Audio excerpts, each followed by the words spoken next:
What is up, Ravens flock? This is Jordan with Ravens Flash Report, and today's video is going to be a bit shorter than usual, only because, as the title says, I'm going to be going over my potential inactives for the upcoming game against Pittsburgh in Week 18.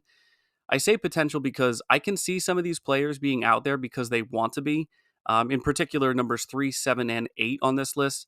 But that being said, you have 8 inactives that can be used, which are designated for coaches to give players with relatively minor injuries a week or so to rest. Yada, yada, yada, basic rules. Anyway, so that's basically the premise of the video. We're going to get into it. If you do enjoy the video, hit the like button and consider subscribing for more. But let's get to it. They're going to get a Super Bowl out of me. Believe that. Believe that.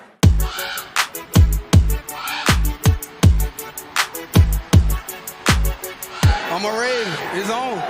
All year. Every year. All right. Now, like I said at the beginning, if we rest some starters, these are the players that I would consider listing as inactive. So, number 1, Marlon Humphrey. Now, obviously, right, this might be the most obvious one. He had a calf injury that was re-aggravated, and so him sitting for a few weeks would do him some good. The only thing I do worry about for him is the rust factor on Marlon is very high, probably the highest amongst the players on this list other than himself. Number 2, Kyle Hamilton. Again, this might be fairly obvious, but with how meaningless this game is going to be beyond being a pride game, being Steelers week and whatnot, I don't think risking your all-pro safety before a playoff run is a good idea, especially with how effective he's been over the last few games, or really over the whole season. But he really has been the best defensive player over the past month or so. So we need him healthy. Next up, number 3, Patrick Queen.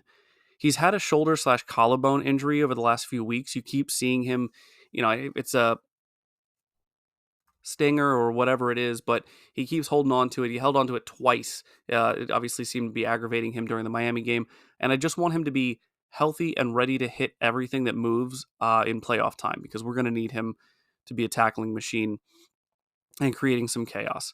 Number 4, Michael Pierce. He got banged up in Miami, but he has started all 16 games this year, which is a career high for him, and he's 31, so please rest him.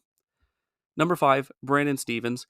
I honestly don't even really know what's going on with Stevens. He was fine after the Christmas Day game against the 49ers. Then he showed up on the injury report last week with an ankle designation, and he didn't practice on Thursday or Friday.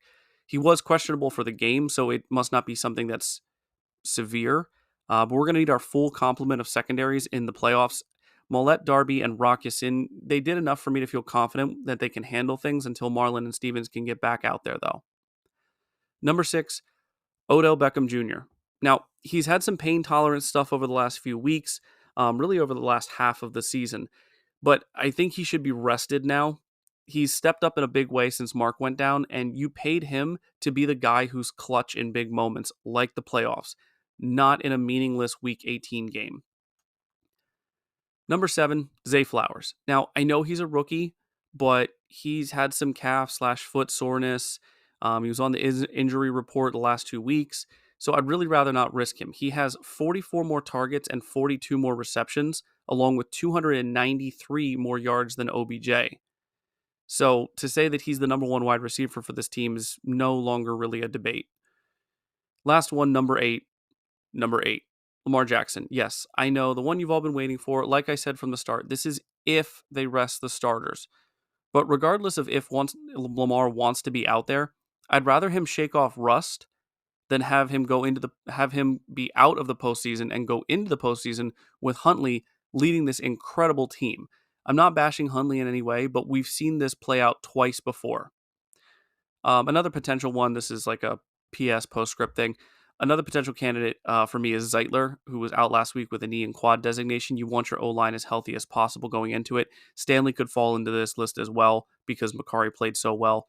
But anyway, that's my potential list of inactives for Week 18. Like I said, potential. We'll be finding out from Harbs and the rest of the front office here, either later today or maybe even tomorrow at the latest. But some of these guys will need rest inevitably, like Marlon and potentially Pierce, because if he does have a concussion, which I think is what they were claiming, if he does have a concussion and it can't be cleared out of the protocol in time for the game, then him being on this list is kind of an absolute definite thing. But Let me know what you guys think. If you agree with the list, if not, who would you add? Who would you remove? Let me know in the comment section below. And always, guys,